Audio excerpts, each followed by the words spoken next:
Zdi se mi, da bolj ko v Slovenski ljudski stranki proučujemo in z vlado usklajujemo te ukrepe in tudi dlje, ko dejansko traja ta dialog s socialnimi partnerji, sem pravzaprav vedno bolj prepričan, da uspevamo ukrepe razvijati v smeri, ki socialno najšibkejših slojev ne bodo usodno prizadeli. To se nam pravzaprav v Slovenski ljudski stranki zdi zelo pomembno pri sprejemanju teh ukrepov. Toda breme krize bomo v določenem delu pa seveda morali deliti vsi. Niti slučajno pa se jih ne prizadene v tolikšni meri, kot se to mogoče prikazuje.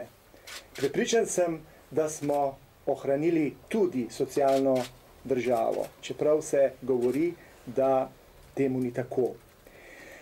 Vemo, da se pospešeno pripravljajo tudi drugi ukrepi, ki bodo pa vplivali predvsem na tisti drugi del, to se pravi na drugo stran našega proračuna, na prihodkovno stran.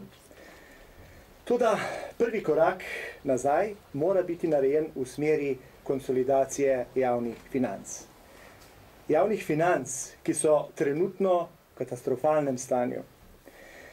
Žal, nobena država tega problema ni rešila brez, da bi posegla tudi v nekatere že pridobljene pravice svojih državljanov.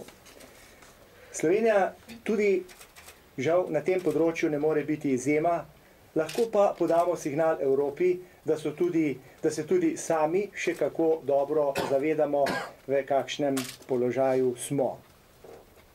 V poslanski skupini Slovenske ljudske stranke smo povsem prepričani, da bi nesprejetje teh ukrepov pomenilo od odmika politike evropskih držav.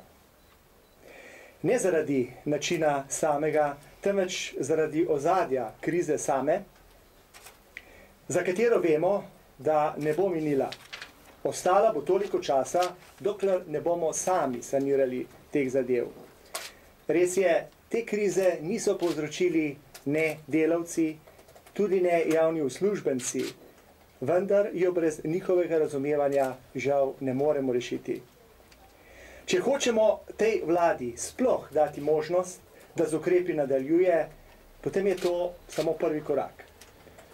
V Slovenski ljudski stranki upamo, da bodo to razumele tudi državljanke in državljani, saj smo trdno prepričani, da je to edina pot, da prihodnjim rodovom ne bomo naprtili še dodatnih dolgov in jim ne bo treba plačevati naših napak.